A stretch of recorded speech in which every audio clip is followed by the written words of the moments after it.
সোমবার সন্দেশখালীতে প্রশাসনিক সভা করতে আসছেন মুখ্যমন্ত্রী মমতা বন্দ্যোপাধ্যায়।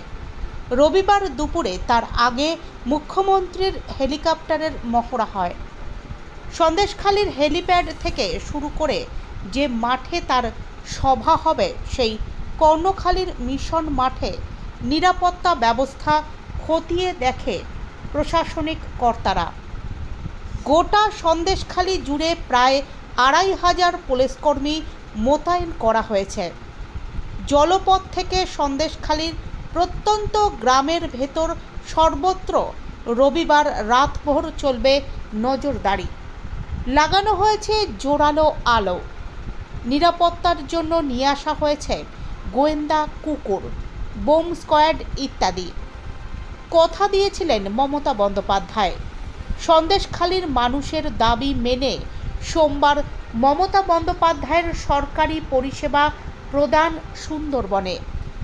বসিরহাট লোকসভায় সন্দেশখালী ২ নম্বর ব্লকের সন্দেশখালীর কর্ণখালীর মিশন মাঠে মমতা বন্দ্যোপাধ্যায় প্রশাসনিক বৈঠক করবেন। সন্দেশখালী মানুষের দাবি মেনে সন্দেশখালী যাচ্ছেন তৃণমূল সুপ্রিমো।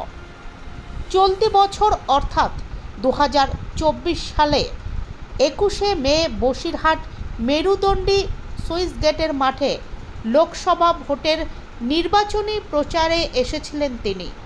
সেদিন কথা দিয়েছিলেন, এই লোকসভা ভোটে যদি বসিরহাট লোকসভার তৃণমূল প্রার্থী শেখ হাজি নুরুল ইসলামকে জেতান, আমি প্রথম সফর করব সন্দেশখালীতে।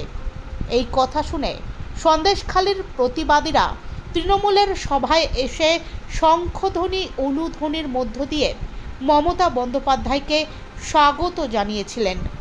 সেদিনকে সন্দেশখালীর মহিলারা বসিরহাটের জনসভায় এসে মমতা বন্দ্যোপাধ্যায়ের কাছে আবেদন করেছিলেন, দিদি আপনি একবার সন্দেশখালী আসুন।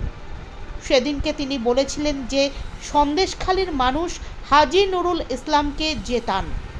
বসিরহাট লোকসভা তৃণমূল কংগ্রেসের প্রার্থী হাজি নুরুল ইসলাম ৩,৩৩,৫৪৭ ভোটে সন্দেশখালীর প্রতিবাদী রেখা পাত্রকে পরাজিত করে এই সিট জিতেছিলেন, যেটার দিকে নজর ছিল রাজ্য কেন সারা ভারতবর্ষের। সেখানে প্রতিবাদী রেখা পাত্রকে প্রার্থী করেছিলেন বিজেপি। স্বয়ং প্রধানমন্ত্রী সন্দেশখালীর প্রতিবাদী রেখাকে শক্তি স্বরূপ বলে সম্মানিত করেছিলেন, আর সেখানেই খোদ বিজেপি প্রার্থী হেরে গিয়েছিলেন।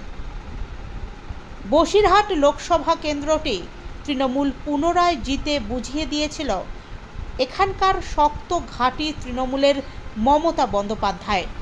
কথা দিয়েছিলেন যে আমি সন্দেশখালী মানুষের দাবি মেনে সন্দেশখালীতে যাব, আর সেই কথা রাখতে ২০২৪-এর ৩০শে ডিসেম্বর সন্দেশখালীর কর্ণখালীর মিশন মাঠে প্রশাসনিক বৈঠক করবেন তিনি। তার অপেক্ষায় রয়েছে সন্দেশখালীবাসীরা। ২০২৬-এ বিধানসভা নির্বাচনে দলীয় নেতা কর্মী সমর্থকদের তিনি কী নির্দেশ দেন তার অপেক্ষায় রয়েছেন সুন্দরবনের প্রান্তিক মানুষরা। পাশাপাশি বসিরহাট লোকসভার সন্দেশখালী সুন্দরবন সীমান্ত ইতিমধ্যেই বাড়তি নজরদারিতে মুড়ে ফেলা হয়েছে। চলছে জলপথেও কড়া নজরদারি।